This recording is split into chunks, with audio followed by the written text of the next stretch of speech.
Good morning, it's Tuesday the 19th of April, and before we let the chocolatey excesses of the Easter break even digest, we're straight back here at Atlantic Capital Markets with our usual roundup of the coming short week's economic highlights. So, as always, we'll start with a quick summary of the key macro data points coming up this week in the world's markets. We'll then take a look in more detail at some of the bigger stories straight afterwards. So, let's get straight to it. So let's take a look at the economic numbers being issued this week. And starting today, we'll get to hear the thoughts of the Reserve Bank of Australia committee in their last meeting and an update on the US housing starts and permits. On Wednesday, we'll hear an update on Japanese trading data, CPIs in Canada, existing home sales in the US and the EIA crude oil inventories in the US. And also we'll hear the latest German IFO business climate, which we'll talk about in more detail shortly. On Thursday, the US releases its latest jobless claims figures.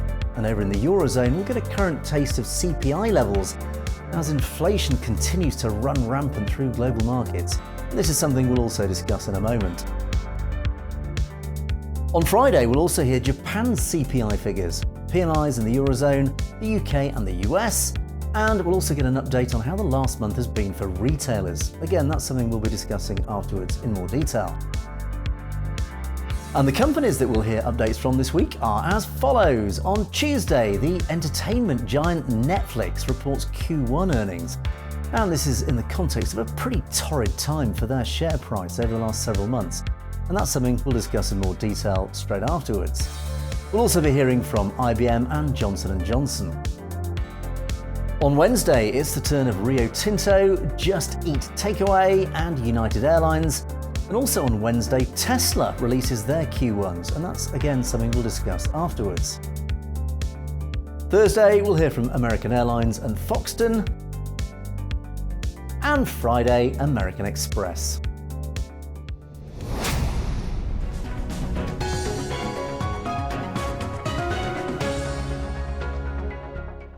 So, after central banks, inflation and news of Elon Musk's bid for Twitter dominated last week, this week earnings season will step up a gear with big names such as Tesla, Netflix and the Bank of America all due to report over in the US.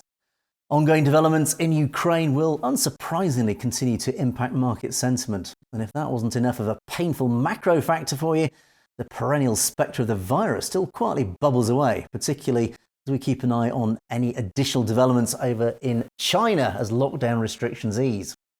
So let's take a look at this week's important stories in detail. Netflix is due to report Q1 earnings on Tuesday, at a time when the share price has halved in value over the past 6 months. As always, subscriber numbers will be in focus following the low subscriber forecast last quarter, as competition heats up and after the streaming giant pulled out of Russia on March the 6th. Now, while Russia's subscriber count was low, only around 1 million, it was an area of strong potential growth. As inflation continues to rise, disposable income is falling, which could hurt subscriber growth at Netflix and put an even greater focus on content, particularly with competition from Warner Brothers and Disney Plus heating up. Subscriber additions of 1.4 million are expected, below the 2.5 million previously estimated. Earnings expected to be $2.92 a share off revenues of $7.9 billion. Wednesday brings an update on the German IFO Business Climate Index. This closely watched index crashed in March to 90.8, and that's down from 98.5 in February, and also the lowest reading since January 2021. The steep fall in the index was caused by a combination of rising input costs, factory shutdowns from the virus, and the sanctions against key international market Russia. The expectations index fell from 98.4 to 85.1, marking the largest one-month crash since March 2020, when the pandemic hit. With energy prices still rising, the data suggests a downbeat outlook for the German economy, although this hasn't started to show through in the PMIs just yet. Also on Wednesday brings the Q1 update from electric car manufacturer Tesla. 2021 was a record year for Tesla, which saw annual profits jump to $5.5 billion.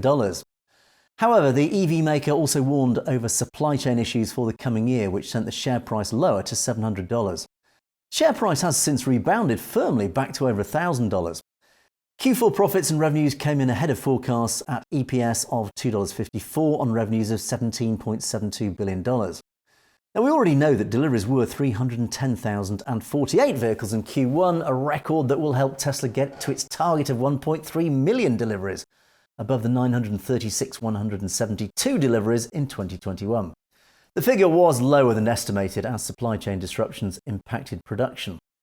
Now, of note, Tesla has opened new factories in Germany in March and another in Texas, which will help boost production numbers in the coming months and years. And we'll get an update on CPI in the Eurozone on Thursday. Last week, the ECB disappointed the market with its dovish outlook, even as inflation reached a record high of 7.5% in the preliminary reading for March. And this was up from 5.9% in February, highlighting the central bank's challenge. Meanwhile, PPI, or the Producer Price Index, which measures inflation at the wholesale level, is also at a record high, suggesting that consumer prices are likely to rise. Expectations are for a confirmation of 7.5% year-on-year in March. So, as a result, do keep an eye on the euro.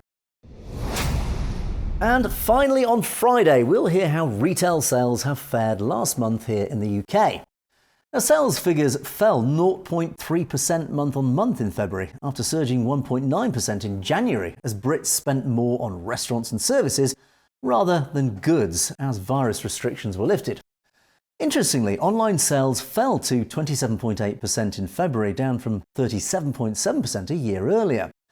The fall in retail sales was a little surprising, given that sales data from the British Retail Consortium, the BRC, revealed a 6.7% rise in February.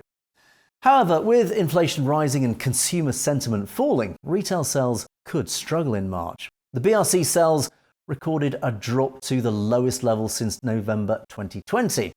This could be reflected in retail sales data from the Office of National Statistics. So those were the big stories in detail. Let's wrap up with a look at the dividends due this week. In the FTSE 100, we'll hear from Glencore, Antofagasta, BAE Systems, Legal & General, Spirax Sarco. And in the FTSE 250, Rathbones, Jupiter Fund Management, Weir, Just Group, Bodycote, Genuit, Essentra, Bridgepoint and Provident Financial. So there you have it, a short week this week, but as always, thanks so much for watching, we do appreciate it, and don't forget to click on that subscribe button to make sure that you don't miss out on our regular weekly videos and of course our special videos as they come out. Also, just a reminder that if you haven't already downloaded our app, give it a go. Make sure you receive all the latest up-to-date financial news and of course our award-winning trade signals. So until next time, from all of us here at Atlantic Capital Markets, have yourself a great short week.